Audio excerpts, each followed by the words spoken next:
Hi, I'm Mara Webster with In Creative Company, and thank you so much for joining us for one of our talks today. Today, we are joined by the wonderful William Ludwig, who's currently playing the young Tony Soprano in the Many Saints of Newark. And I wanted to start by talking about when you first started auditioning for this role, because you didn't know that it was tied to The Sopranos, and nor had you actually watched the show at that point. And when you got the audition call, it was just called something like the Untitled New Jersey Project. Yeah. What was the point in the audition stage and in getting this role when you started to realize that it was tied to The Sopranos and started to really look into researching a lot of what baggage that carried, particularly for this character that you were playing? So my parents were in the car one day and they heard on the radio that they had cast Michael Gandolfini in the Sopranos prequel movie. And about a week after that, we got the audition. I got the audition for Untitled New Jersey Project, as you said. And the character's name was Tony, and it was Michael Gandolfini lookalike. And so we kind of quickly put the pieces together. And we realized that this is a Sopranos prequel and it's a pretty big deal. And so my dad and we sat down and we started watching the first episodes of The Sopranos, and he made me cover my eyes during all the bada bing parts. And yeah. When you were watching a lot of the episodes of the show, even though like you said, you were just watching certain parts of a lot of scenes as well, what were some of the first details that you started to really notice in terms of the character and the performance, and that you really started to think about that you could carry into your performance as this character? Well, Tony does have sort of a distinct hunchback kind of look, and he has a pretty distinct lisp as well, and so I try to work that in to the character. But the Tony in the movie, at least the young Tony, is sort of innocent, because he just wants to go around and he just wants to play football, and he just wants to go to Playland and he wants to hang out with his Uncle Dickie. But then there's these things happening around him that are violent, and he'll stumble into the Newark race riots, and he'll see all these horrible things. And it's really just, you can see the look on Tony's face when Dickie comes in to try and comfort him after he got suspended from school, because Tony really does want to be a good person. And he's hoping that Dickie will give him some really good advice. But Dickie really just tries to brush it off and will be like, yeah, you're fine. We'll make sure you'll be good. It's whatever, you know? Yeah, he doesn't quite land the good advice part of that moment. And that scene is such a beautiful scene in the film because it captures so much of the dynamic between, Tony and Dickie, played by Alessandro Nivola. And there's so much kind of unspoken emotion between the two of them, and it really captures the essence of how Tony looks up to him so much. And what was it like filming that scene? And was it something where you went in knowing what you wanted your performance to be, or were you having conversations with Alan Taylor, who's the director, and Alessandro to really figure out a lot of the essence of a scene like that? So this was my second time filming, is when we shot this scene. And so I was a little bit freaked out because this is like my first big scene ever. And I was really excited. My dad was a little bit nervous for me. And when we were blocking it, he came in and he watched the first take, or when we were blocking it, he watched, and he teared up a little bit because he realized that because he was worried for me. He realized that I'm going to be okay. I was like, Dad, I promise I'm going to be fine. Don't worry about me. But Alessandro Nivola, he's such an amazing, spectacular actor. He takes so much time and he puts so much time into his character and learning what it really means to be Dickie Moltisanti. And whatever the character's mood was going to be for that scene, he would be in that mood the whole day. So we got there and he was like really jumpy. He was like, and then at points he was a little bit grumpy, and then he got happy again just as the scene progressed. And it was so amazing to see that happen. He's such an incredible actor. And it was really fun just to do that with Alessandro. And jumping back to your initial audition, I wanted to talk about that moment where you auditioned, particularly in relation to Deborah Dion, who was the casting director in the room at the time, because so frequently when you go into auditions, it's really just a couple of minutes, you read the lines, maybe they ask you to do it one or two more times in different ways, but it's such a quick in and out. And you've spoken about how actually you were in there for like a good 15 minutes and Deborah was giving you some different notes to try different things and actually also just asking you a lot of questions as well.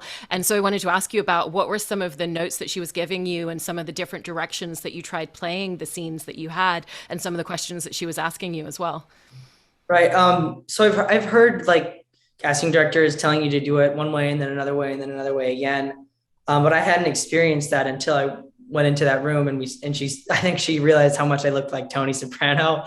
And so she was like, okay, maybe we'll do a little bit extra with this kid. And again, I don't think she really knew what Alan Taylor, the director, really wanted. So she wanted different kind of takes, I guess, with different kind of emotion.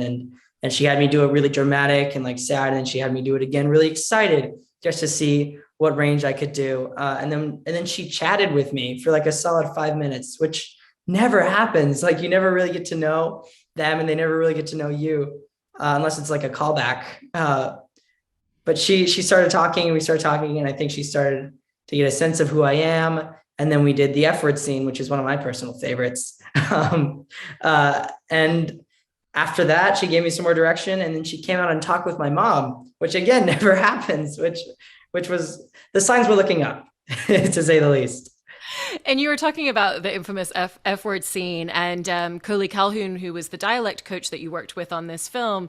I know that was one of the scenes that she really had you work on and just point to different objects and be like, effing computer, effing table around your house, much to the behest of your parents, I'm sure. But I was interested in just really like how she worked with you on the dialogue and really figuring out, because it's not just the specific dialogue of sounding like, you're from New Jersey in 1967. It's also that you're embodying an accent that has been captured by another actor as well. So you're also thinking about, that performance as well as how it connects with Michael Gandolfini's portrayal. So there's so many elements that come into it. So what did that collaboration between the two of you look like in really figuring out the dialect for your performance? Well, since I'm based in Los Angeles and we were filming in New York and New Jersey and Newark, we would do a lot of emailing and voice recordings. She'd send me a word list for me to practice. And then once we were in person on the first day on set, we went into a room while I was doing school and she started teaching me like how the R's and the S's sort of combine and how to do the lisp a little bit better, how to roll your lips like this and kind of scrunch your face a little bit to help the lisp go in a little bit better. And she had Michael one time read out my word list for me so I could get a sense of what the young Tony sounds like. So I repeated it and he did it again. I repeated it. It was kind of practice for the both of us. That's so fantastic because I also love that Michael Gandolfini called you the moment that you got the role and that it was very much about the two of you viewing the role of Tony Soprano as our character so that it would have that linearity, because when you watch the film, it's not jarring to jump from you playing it to him playing it because your performances really do align. And did the two of you have a lot of continuous conversations about, mannerisms, about dialogue, and even just what you were saying earlier about that choice of we viewed this character as someone who doesn't want to end up in this world, but ultimately ends up with no other choice? Right. Well, again, it was very, very generous of Michael to refer Tony as our character because he did not have to do that. We did I guess in the beginning, everybody, when we initially shot the whole thing, not during reshoots, but when we initially shot the whole movie, we were all in different parts of New York.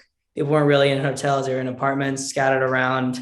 And so there wasn't a lot of conversation off of set, especially for me because I was a kid and I still am a kid, but Michael would come to set some days, actually a lot of the time during my scenes, because I think he wanted to see what young Tony was experiencing and how he experienced it, which I thought was really admirable. And we would chat and he would really just observe. And it was really interesting to see that. And Michael is such a genuine down to earth person. And he would just chat with me about school and about friends and everything. And he's just such an engaging, great guy. Yeah. And, obviously we're talking about the time period in which the movie takes place as well. And you were mentioning the riots, which are a central plot point within the film as well. Were there a lot of different aspects that you found it useful to research in terms of really understanding your character's existence at that time period? I didn't have much of a chance to go into the research of the Newark riots because of course I Googled it. I wasn't able to explore the museums and sites about it. which is a little bit unfortunate, but I was glad to hear a little bit about it from Alessandro Nivolu, but Dicky Moltisanti, because he went around to churches and talked with priests that were around during the Newark riots, and he learned a lot from them and relayed that information to me. That's so fantastic. And then I also wanted to talk about your collaboration with Alan Taylor, the director of the film. You were mentioning that scene before where he was really valuable. What are some of either the scenes or moments that you were filming or character details that he just really helped you to find and finesse for your performance in collaborating together on this film? Alan is such an amazing guy. He's so great at bringing people together, bringing creative minds together, and allowing people to work together well, because this is such a great crew and cast. Everybody was so nice. Alan really, really helped me become a better actor, honestly, above all. He was really great at giving direction. I mean, the director, but Alan and I would have a little joke because every single time from the very first moment, every single time Alan gave me a little tiny piece of direction, I would always say, thank you, thank you, thank you. And Alan would go off. And then that happened throughout the entire like 2 months of filming. And then during Alessandro and I's last scene together, when we were filming on the dock, getting Hollywood Dick and Jessipina, he was really nagging at Alessandro for not thanking him all the time because I would always do it.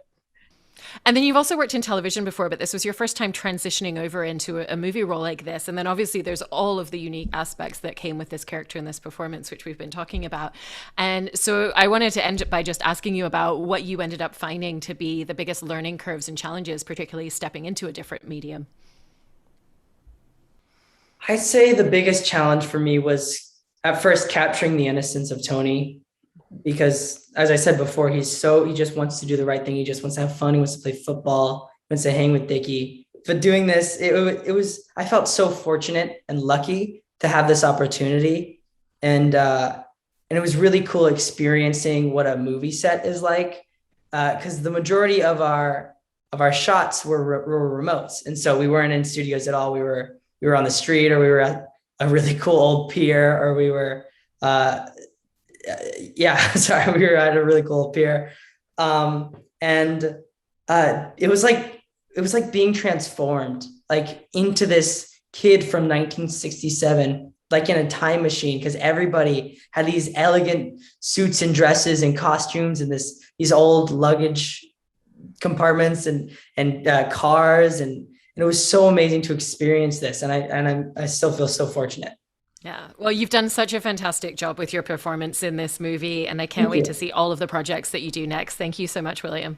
Thank you so much.